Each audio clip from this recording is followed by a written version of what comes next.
que ocurre muchas veces con el ser humano, con nosotros, es que elegimos la lista, la clasificación de los pecados que nosotros no cometemos. Esa es la costumbre. Vamos a citar que se emborracha en la calle y se levanta medio borracho y apenas camina de lo sobrio que está. Esto es pecado, pero qué malo, qué feo. Ese hombre necesita ayuda. Yo estoy diciendo algo o clasificando algo que yo no hago, pero que quizás yo desearía hacer. Esa es la manera en la que muchos de nosotros clasificamos el pecado por las cosas que nosotros no hacemos. Ahora muchos piensan que el pecado es solamente hacer cosas que no deberíamos hacer. Pero sin embargo la Biblia tiene otra clasificación que son cosas que yo no hago que debería hacer. La Biblia dice en Santiago 4 que al que sabe hacer lo bueno y no lo hace, le es pecado. Entonces no es solamente lo que yo hago y no debería hacer, es lo que yo no hago que debería hacer. Pecado de omisión.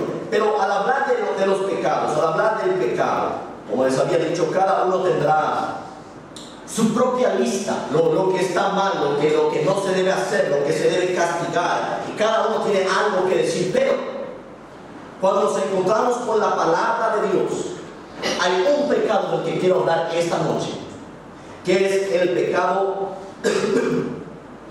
menos hablado. Es el pecado más omitido. Y no solamente eso, muchos piensan que no es pecado. ¿De qué quiero hablar hoy? Hoy quiero hablar de una palabra que tiene sinónimos, primos y nietos, bisnietos y muchas palabras semejantes, que es el pecado del orgullo. ¿Qué es el orgullo? ¿Cómo la Biblia define al orgullo? ¿Cuáles son los efectos que el orgullo tiene sobre el ser humano? ¿Por qué el ser humano se encuentra en la condición en la que se encuentra hoy? Quiero hablar de esto porque es algo que muchos podrán pasar por alto cuando tratamos del pecado del orgullo. Vamos a ver como primer punto, el orgullo tiene un efecto cegador. ¿Qué ocurre? ¿Qué significa? El orgullo tiene un efecto cegador. Uno en su corazón piensa, uno en su corazón calcula. Si yo te pregunto esta noche, ¿cómo estás en tu relación con Dios? Me vas a decir, yo creo que estoy bien. Yo siempre oro. Yo de vez en cuando leo mi Biblia. Cada vez que tengo la oportunidad trato de ir a la iglesia de escuchar, de tratar de hacer bien, de llevar a mi familia. Trato de no tomar, trato de no hacer cosas tan malas. Como mucha gente dice, tomo pero no tomo para emborracharme. No tiene sentido, eso es antibíblico, pero básicamente estoy bien. Yo no estoy tan mal. Yo no estoy en la calle robando, no estoy asaltando a la gente, no estoy rompiendo vidrios de autos y quitando a los demás. Yo estoy regularmente bien. Le puedo preguntar a sus vecinos y no todos, pero algunos podrán decir, es un buen vecino. Nunca me creó ningún tipo de problemas, nunca hizo nada malo, grande, siempre está con su familia. Está bien. Lo que estás pensando es como la gente te ve. Lo que estás pensando es la opinión general de tus vecinos, de la sociedad, de la comunidad. Pero hay una diferencia de la que quiero hablarte hoy. Dios ve las cosas en una perspectiva distinta.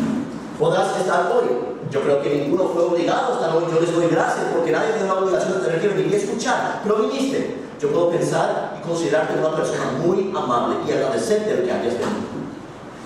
Pero yo realmente no sé el tipo de malos pensamientos que tuviste en esta mañana. Yo no sé si peleaste con tu esposo o con tu esposa antes de venir esta mañana. Yo no sé si algunos estuvieron criticando y se molestaron por el mensaje esta mañana. Yo no sé lo que hay en tu mente o las cosas que estuviste maquinando o pensando o las cosas que calculaste, malos pensamientos, todo aquello.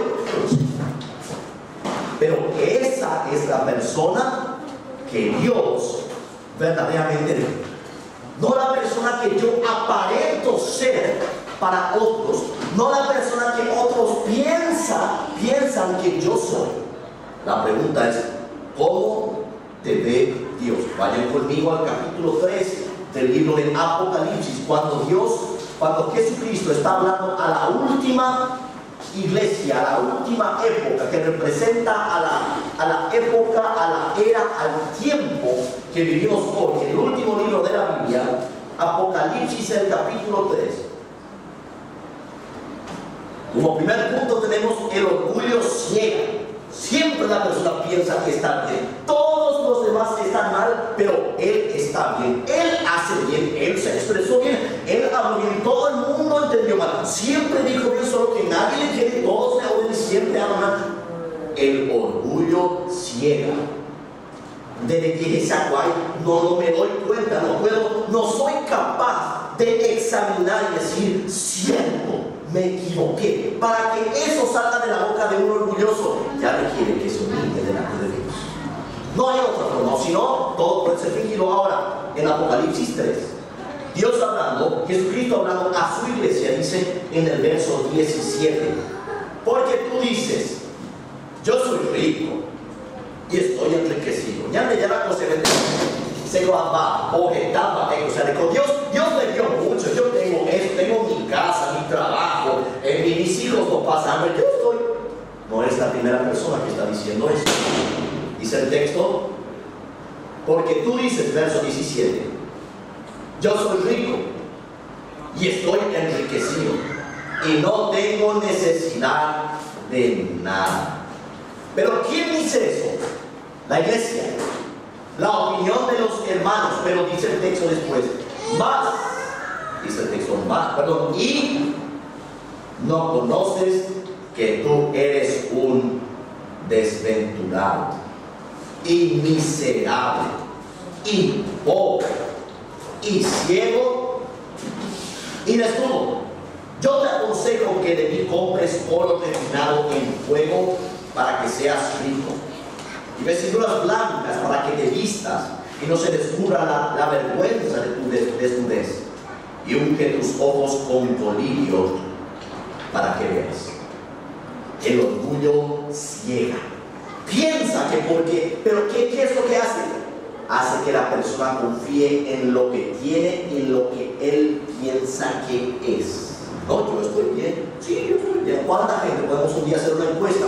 Preguntar a un vecino, a algún conocido, ¿cómo te parece que Dios te ve? Bien. Yo no soy perfecto, pero bueno, no se equivoca de vez en cuando, pero bueno, igual, a pesar de todo, Dios me dio. El orgullo ciega. Dice el texto, tú dices, yo soy rico, pero dice, y no conoces. ¿Cómo Dios le veía a la iglesia que pensaba que era rica, que estaba bien, que no le faltaba nada? Desventurado, miserable. La gente orgullosa aparenta feliz, pero por dentro se está muriendo. Es miserable. Pero no, yo estoy bien. ¿Por qué me estás diciendo que está mal? ¿Y qué olvidado? La pelea para seguir manteniendo esa apariencia en un corazón duro, autosuficiente. ¿Dónde va de hoy? Esa es la actitud de una persona soberbia, llena de orgullo. Eso lleva a que una persona nunca se pueda ver a sí misma. ¿Alguna vez llegaste a reconocer verdaderamente cuál es tu condición? Por causa del orgullo, si hay una invitación, te vas a quedar duro en tu asiento. No, las campañas iban así, ¿cuándo? ¿Por qué batallar en tu conciencia? ¿Por qué está bien en tu corazón? ¿Por qué creerte que, para qué viniste entonces? Si estás tan bien, o viniste necesitado. El orgullo ciega, dice, y no conoces que eres. Ahora, para que Dios le llame a su iglesia infeliz, miserable, pobre y ciego y desnudo, esa era la verdadera condición y la verdadera condición de todo hombre. Si puede llegar un hombre a examinarse y a verse a la luz de lo que Dios dice en su palabra, uno va a cambiar su opinión de lo que otros dicen o dejar de solo descansar en lo que otros piensan de uno. Es como tener un hijo, como yo vi varias veces que el hijo es tienen al hijo y le dejan que vaya a la casa de un vecino, de un pariente, y el hijo se va, y el hijo se porta una cena. Es un niño bien educado, a esa y buena onda y pollo. Y el pariente o el amigo del vecino dice, fulano, otro día te invito a que le traigas a tu hijo. También se porta. Y el padre piensa dentro de sí, si le conociera. La gente podemos presentar una imagen a la gente. Pero Dios dice de nosotros, si la gente conociera que es Él, muchos no te pasarían la mano. A mí. Pero ¿qué requiere eso? Requiere el poder abrir los ojos, reconocer verdaderamente cómo estoy, a fin de que me pueda acercar a Dios. Entonces, el orgullo, como primer punto, ciega. No solo esto, el orgullo también arrastra a otros pecados consigo. Vayan conmigo a Isaías, el capítulo 16. Vamos a ver todo lo que la palabra de Dios dice. El capítulo 16 del libro de Isaías. Isaías, el capítulo 16.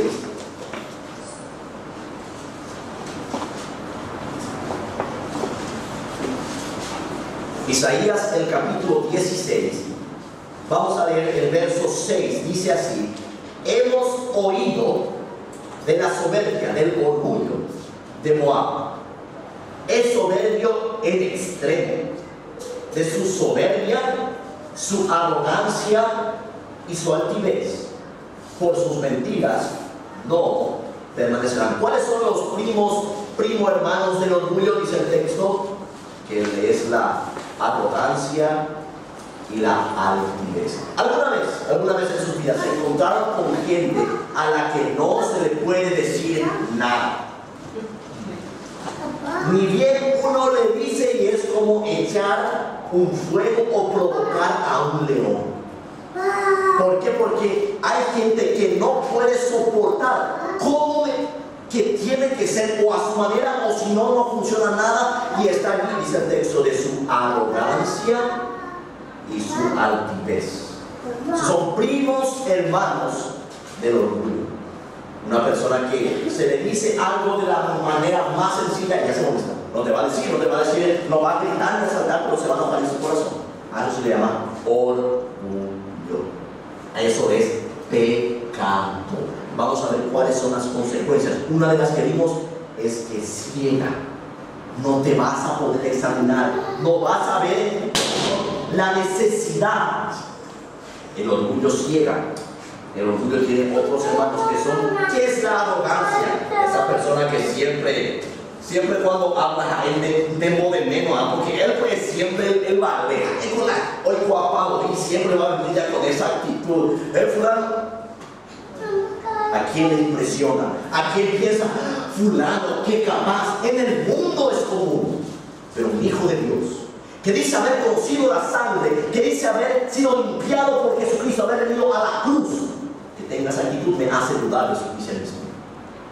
Cuando te humillaste alguna vez verdaderamente delante de Dios, y cómo te humillaste delante de Él, pero nadie puede ver en tu vida humildad. Siempre la misma cosa, siempre orgulloso, no se le puede hablar nada, no se le puede enseñar. Él ya sabe, él ya entiende cómo se le va a decir, como que él no sabe. Yo tengo mi experiencia. El orgullo ciega, arrastra los pecados. No solo esto, el orgullo amarga. ¿Sabes verdaderamente por qué hay tanta gente amargada en este mundo? Y gente que dice conocer a Dios, que está llena de amargura. Porque por causa de su orgullo, piensa que todo lo que está a su alrededor tiene que ser para Él, para su servicio, para su placer, para su alabanza, para su reconocimiento. Por eso los fariseos crucificaron a Jesucristo en la cruz. No pudieron soportar que a la gente que se vestía bien, que iba cada domingo a la iglesia, que cuando pasaba le decía rabí, que tenían textos bíblicos por la muñeca, por sus ropas, que tenían una ropa tan santa, pero que Jesús les diga, generación de víboras, ¿cómo escaparéis de la condenación del infierno? No, se molestaron tanto, y si esa es tu actitud es porque todavía no conociste a Dios. Algunos vieron a esa gente que está bien apagada y cuando se le dice lo que está mal, ya no soporta. ¿Dónde está Jesús en tu vida? El Jesús que dijiste que no es el mismo que yo. Vamos ahora a leer el segundo libro de Reyes. Entonces el orgullo vemos que amarga a la gente, porque el orgulloso espera que se le reconozca que tiene que ser la última Coca-Cola del desierto, el siempre alabado, reconocido, y cuando eso no ocurre, ya se empieza a molestar, ya empieza a estar descontento. Y leemos la historia de este hombre en el segundo libro de Reyes, en el capítulo 5. Leemos la historia del rey Naamán. Segundo libro de Reyes, el capítulo 5. Vamos a leer desde el verso 1 para dar contexto a la lectura. Segundo libro de Reyes, el capítulo 5, dice el verso 11. Perdón, verso 1. Naamán, general del ejército del rey de Siria, era un gran varón delante de su señor y le tenía en alta estima, porque por medio de él había dado Jehová salvamento a Siria. Era este hombre valeroso al extremo, pero leproso. O sea, este hombre era un general, era un hombre reconocido, un hombre valiente que trajo muchas victorias al pueblo sirio, pero tenía un problema: estaba enfermo, tenía lepra. La lepra es una enfermedad bastante repugnante. Uno no se quiere acercar a un leproso. Son heridas, pus, infección. No importa que la persona sea un millonario, tiene eso, igual que el pecado. Yo puedo ser blanco, amarillo, negro, puedo ser rico, pobre, pero tengo pecado, soy pecador. Pero vemos que este hombre estaba enfermo y había una muchacha que le dijo: yo quiero que vayas, una judía le dijo: yo quiero que vayas en Israel. Ahí está un profeta que se llama Eliseo, él te va a dar la solución a tu problema. Entonces él envía una carta al rey de Israel, surgieron situaciones, pero finalmente vemos en el verso 8 del segundo libro de Reyes 5. Y como Eliseo, varón de Dios, oyó que el rey de Israel había rasgado sus vestiduras, envió decir al rey: ¿por qué has rasgado tus vestiduras? Venga ahora a mí y sabrá que hay profeta en Israel. Y vino Naamán con sus caballos y con su carro y se paró a las puertas de la casa de Eliseo. Entonces Eliseo le envió un mensajero diciendo: ve, lávate 7 veces en el Jordán y tu carne se te restaurará y serás limpio. Era algo sencillo, ¿verdad? Pero en el verso 11, y Naamán se fue enojado diciendo: he aquí, yo decía para mí, saldrá él luego y estando en pie invocará el nombre de Jehová su Dios y alzará su mano y tocará el lugar y sanará la lepra. Él esperaba que como estrella se salga y: oh, general, ahora se le dijo, le voy a decir que se vaya y se vaya 7 veces y se va a curar. Pero él se enojó. ¿Por qué? Porque a mí, yo que soy general sirio, que cuánto ayudé a Israel, cuánto yo hice, a mí orgullo. Él pensaba: pero ¿por qué no hace eso? Pero amargura, se empieza a enojar, a amargar. ¿Por qué la gente que se enoja, que sea uno patea y ya se enoja? Orgullo. El orgullo le amarga. Ya nada está bien porque nada se hace a su manera. No te gusta, no se hace. Yo quiero, y estás allí molesto. Nunca nada está bien, todo está mal. Siempre te falta, nunca se trajo algo, no es lo que quería. Y yo quiero más y lo tengo. Yo soy cristiano y yo amo a Jesús, los amigos. Pero yo quiero aparentar. Yo quiero mostrar cuando me voy, claro que no digan, pero qué mal está el hermano, pero no, yo digo: sí, amén, gloria a Dios, sí, Dios nos ama. Pero ese infierno de amargura que estás viendo, de insatisfacción, de un corazón duro que parece no encontrar descanso en nada, eso es lo que el orgullo hace. El orgullo amarga. Hace que aunque tengas algo, no disfrutes lo que estás teniendo. Otros dirían: oh, si yo tuviera eso, ¿cómo disfrutaría? Pero la persona que tiene, parece que no puede, nunca disfrutar nada. El orgullo no solo amarga, el orgullo hace que no busques a Dios. Vayan conmigo al Salmo 10. Y la Biblia, al describir al malo, al describir al orgulloso, dice del orgulloso malo. Ahora en el Salmo 10 El Salmo 10. Vamos a dar lectura al verso 4. Dice: el malo, por la altivez de su rostro, no busca a Dios. No hay Dios en ninguno de sus pensamientos. ¿Qué es lo que el orgullo crea en el hombre? Un espíritu independiente, de autosuficiencia. No hace falta que nadie me, no tengo por qué pedir a nadie, no hace falta. Yo sé, yo puedo, yo tengo. Y esa actitud es un reflejo de lo que es tu relación con Dios. ¿Por qué? Porque esa muestra de esa actitud es el reflejo de que le estás diciendo a Dios: Dios, realmente yo no te necesito ahora. De por ahí, cuando algo vaya mal en cuanto al plan que yo tengo de mi vida, ahí por favor te voy a pedir a Dios, pero por ahora yo no te necesito. Eso es lo que uno vive sin decirlo. Dice el texto: el malo, por la altivez de su rostro, no busca a Dios. ¿Por qué rechazaron los fariseos a Jesucristo? Porque no estuvieron dispuestos a humillarse delante de Dios. El orgullo hace que no busques a Dios. ¿Por qué un hombre va a preferir ir al infierno eterno, a sufrir en el infierno, a quemarse para siempre? Porque no va a estar dispuesto a humillarse delante de Dios. No existe no hay otra forma, no hay otra manera, no hay otra explicación. Uno puede decir: si tiene algún problema, algún trauma, se le llama orgullo, se le llama pecado. Nunca pensó que necesitó, siempre tenía todo, pero cuando llega un momento, el hombre decide: o me acerco a Dios o continúo en mi propio camino. El orgullo. Vayan conmigo ahora a Santiago, capítulo 6, capítulo 4, un texto conocido en el Nuevo Testamento antes de la primera epístola de Pedro, la epístola del apóstol Santiago.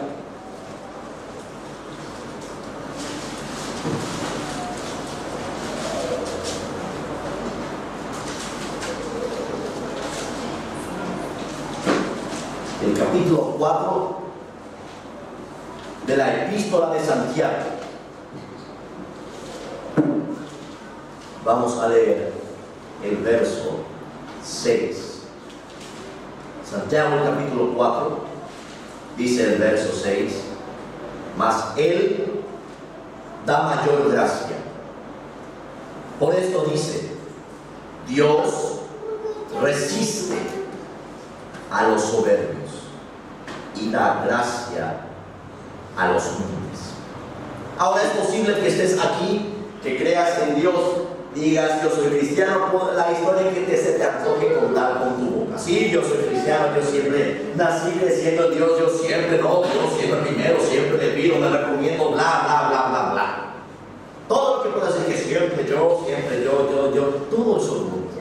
Vas a decir: pero yo me levanto a la mañana y siempre primero Dios, después yo oro, me voy a tu casa, pero tu actitud continúa igual. ¿Cómo es posible esto? Vayan conmigo a Lucas 18. Dios te resiste.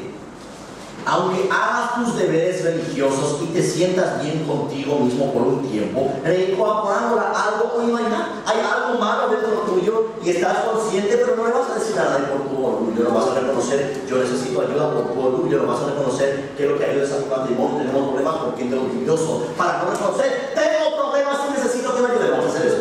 Porque no van a decir: hermano, él tiene problemas. ¿Quién no tiene problemas? Que levante la mano, por favor. Que sea hipócrita. Primero hipócrita que levante la mano y diga: no tengo problemas. ¿Por qué fingir entonces? ¿Por qué aparentar? Orgullosos.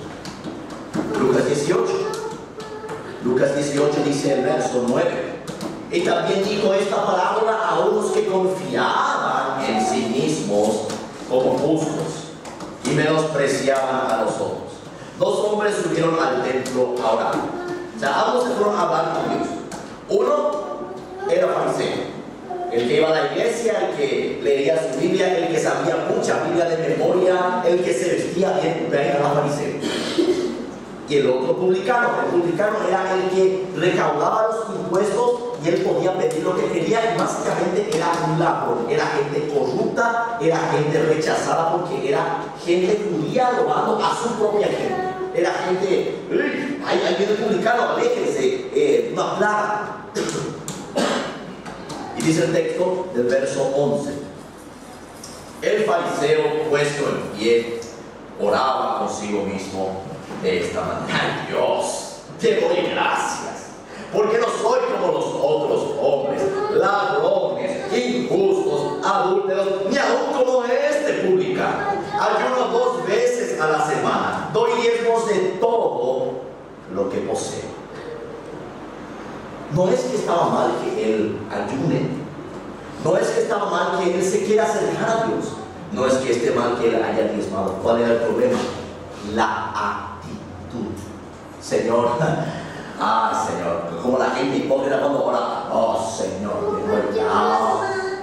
show, espectáculo, a nadie le impresiona, a nadie cambia. Pero este hombre se subió a orar y dijo: Señor, gracias. Señor, yo no soy ese borracho en la calle. Hoy, Señor, pasé con el auto y le di a un joven drogándose. Señor, gracias. En vez de dar gracias que no haya sido ese joven drogándote allí en el semáforo.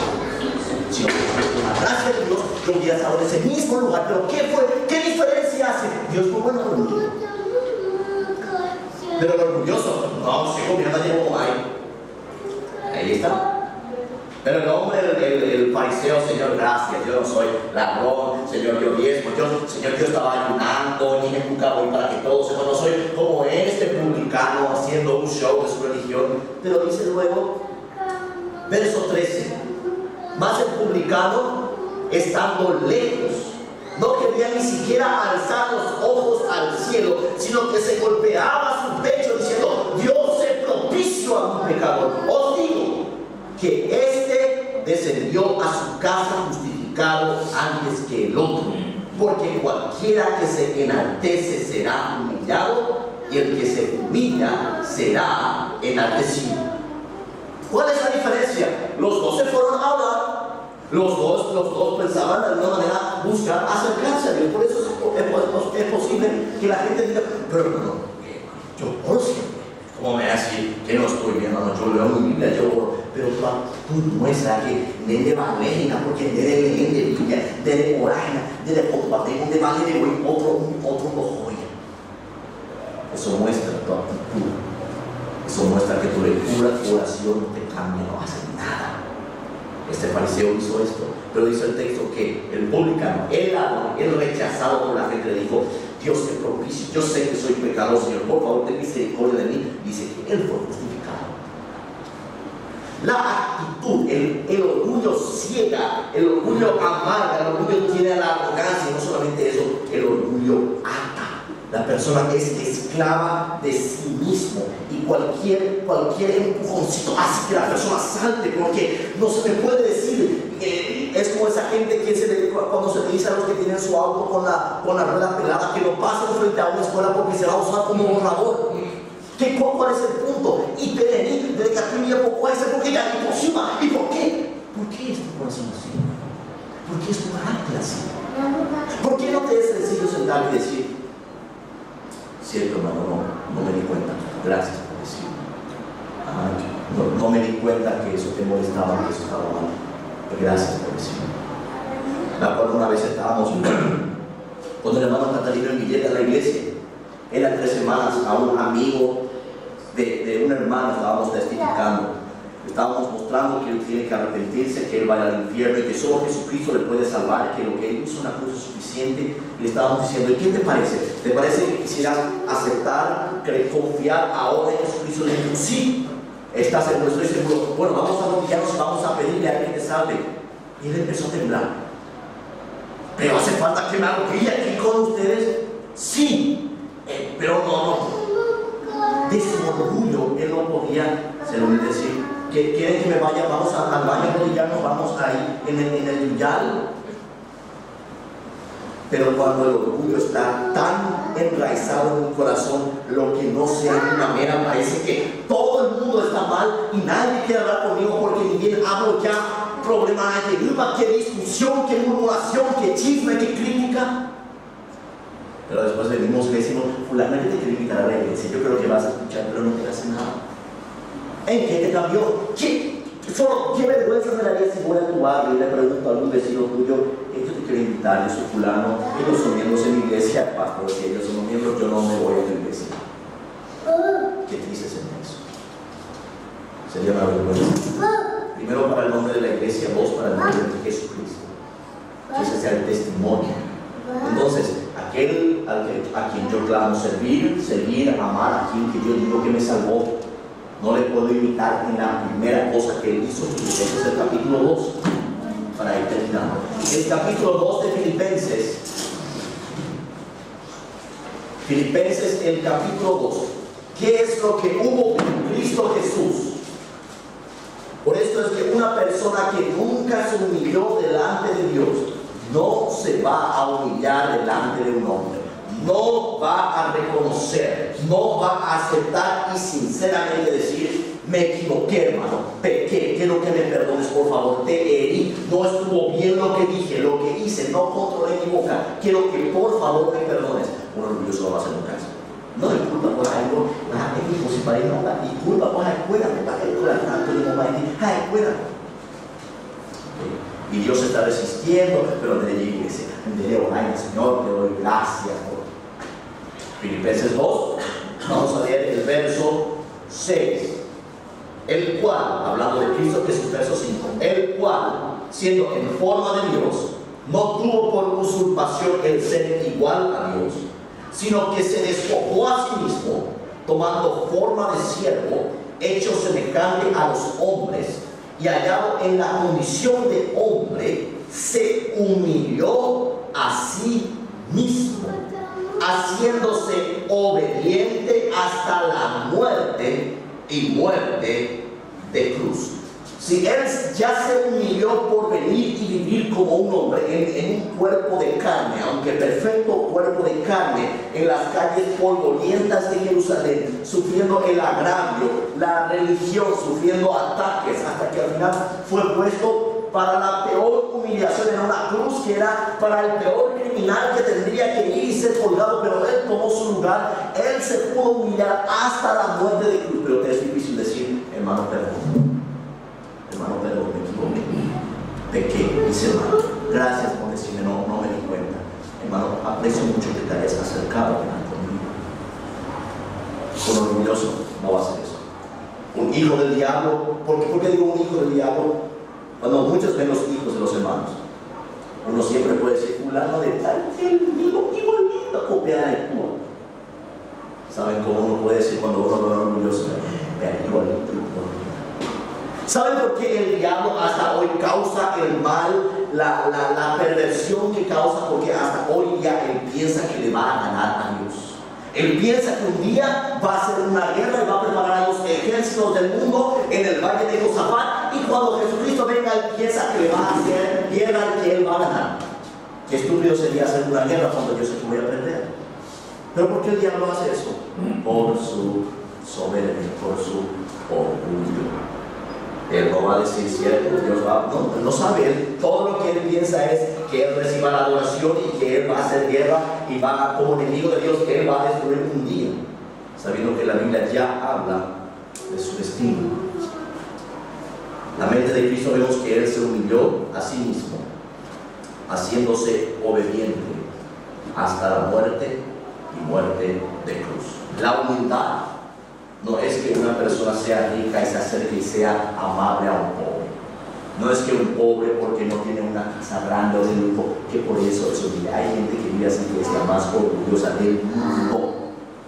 No es cuestión de estatus económico o social, es cuestión de la actitud del corazón, de tener una actitud, un carácter enseñable, listo, dispuesto a reconocer, dispuesto a aceptar y a reconocer. ¿Por qué? Porque si en tu vida, si no hay un momento en tu vida, en todo lo que pensaste, en que dijiste: yo reconozco, yo soy un vil pecador, yo voy a morir un día, voy a ir al infierno eterno porque yo pequé contra Dios. Pero un orgulloso no va a decir: bueno, yo soy pecador, pero no tanto. No se ve, no puede reconocer: yo pequé contra Dios.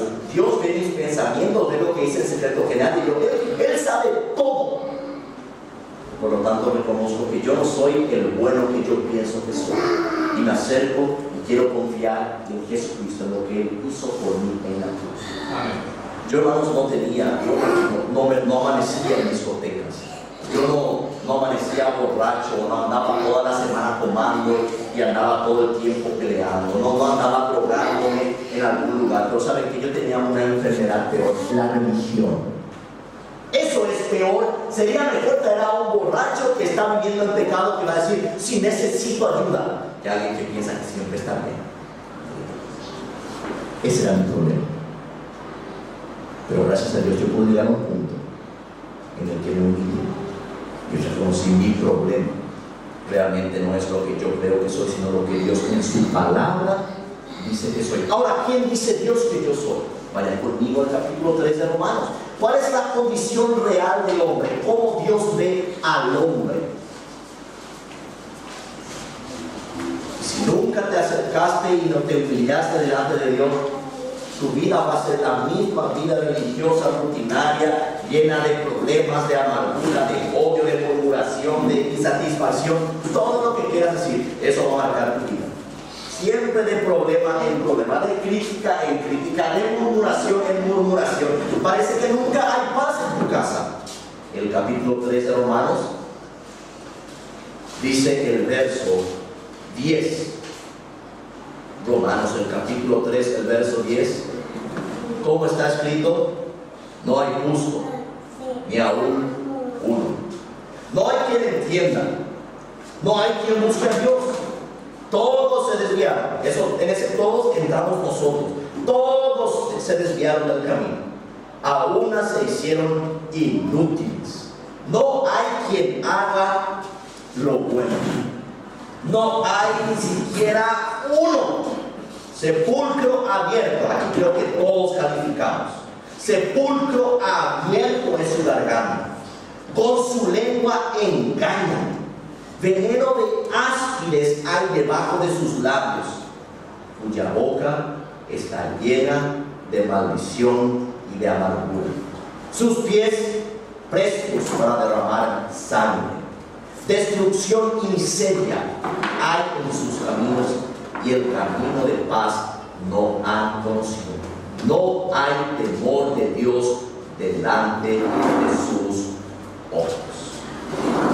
Esta es la descripción de un hombre que se encuentra sin Dios, aunque diga que cree en Dios, aunque ore a Dios, aunque diga las palabras a quien él dice creer. Esta es la verdadera condición. Por eso es que nadie puede acercarse a la cruz de Jesucristo con su propia justicia, con su propia bondad, con lo que él siempre fue.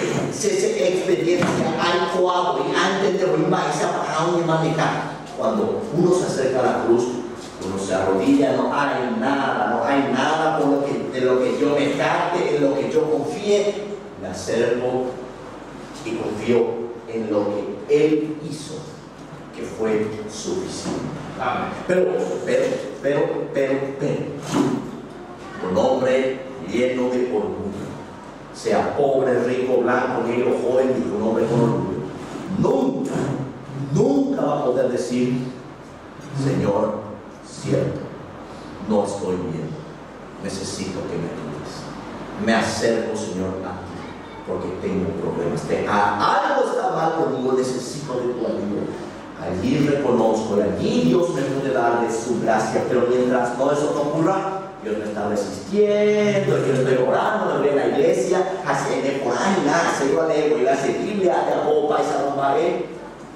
Pero en tu corazón te estás muriendo, de miserable, de amargado, de por ahí la ayuda, de mal, todo siempre está mal. ¿Alguna vez pensaste que ni siquiera tus parientes quieran visitarte porque de alguien te hay problema? ¿Qué cristianismo es ese? ¿Dónde está el Dios real en el que uno dice creer? Si es que nunca te humillaste delante de Dios, hoy es la oportunidad. ¿Por qué hoy?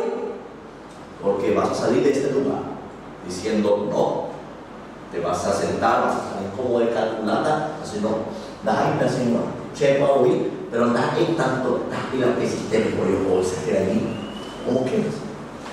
Gracias a Dios que no nos obliga a nosotros a tener que decidir, a darnos fuerza, nos hace sentir que, ay, si no, Dios está esperando.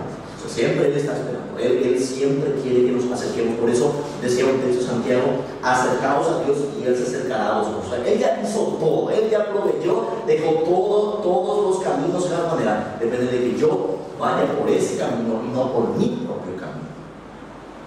Cuando yo puedo finalmente humillar mi corazón, sabía que eso va a cambiar tu relación con tu esposo, con tu esposa, con tus hermanos, parientes, hermanos en la iglesia. ¿Por qué?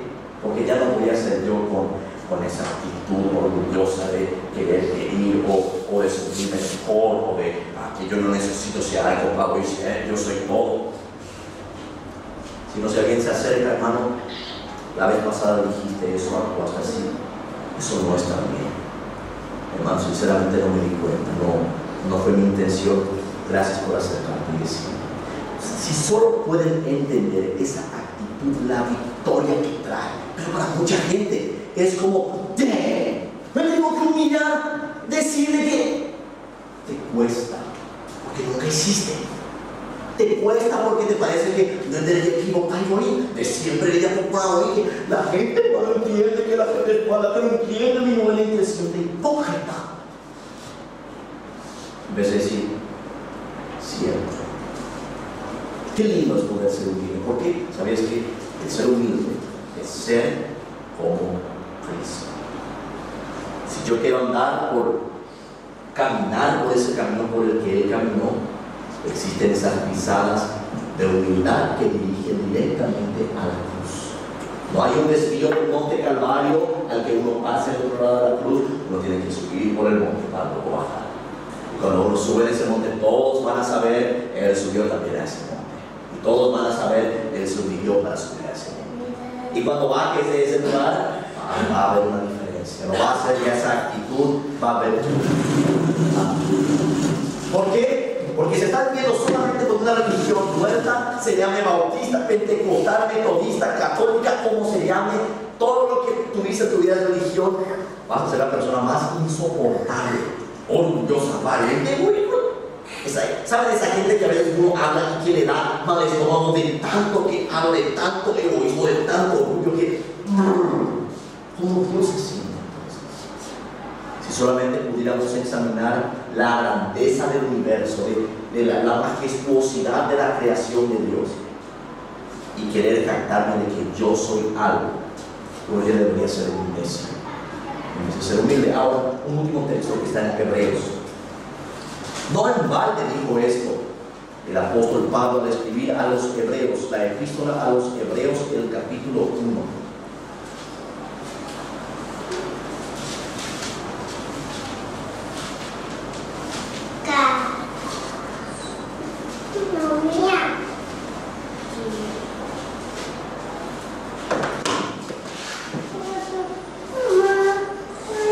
Perdón, no es el capítulo 2, o sea, el siguiente, el capítulo 2 de Hebreos, ya vamos a ir terminando. El capítulo 2 de Hebreos dice el verso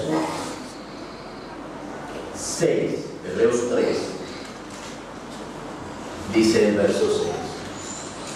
Pero alguien testificó en cierto lugar diciendo: ¿qué es el hombre para que te acuerdes de él? O el hijo del hombre para que le visites. ¿Saben? Ese es un texto que es una traducción, una paráfrasis del capítulo del Salmo 8. Pero ¿cuál es el punto? ¿Quién habla aquí? David dice: ¿qué es el hombre? O sea, cuando a un hombre le atropella un auto y le golpea, se va como un perro, se revuelve y ¡pum! Se va y puede morirse, le puede salir un brazo. ¿Qué hay de grande, de diferente? Cuando un hombre se muere y a un hombre le queman por una aspiradora, se puede aspirar toda la ceniza de su cuerpo. Pero el hombre siempre se cree. El texto dice: ¿qué es el hombre? Verdaderamente no es nada. ¿Qué es el hombre para que te acuerdes de él? O el hijo del hombre para que le visites. Pero ¿sabías qué? A pesar de eso, Dios te ama. A pesar de eso, Dios, habiendo visto la condición de pecado en la que estábamos, de lo que elegimos voluntariamente hacer y de lo que pensamos que somos, igual nos ama. A esa gente que le llevó llegó en la cruz y les dijo, Señor, perdónanos. Pero el Señor no sabe. No saben a quién están crucificando.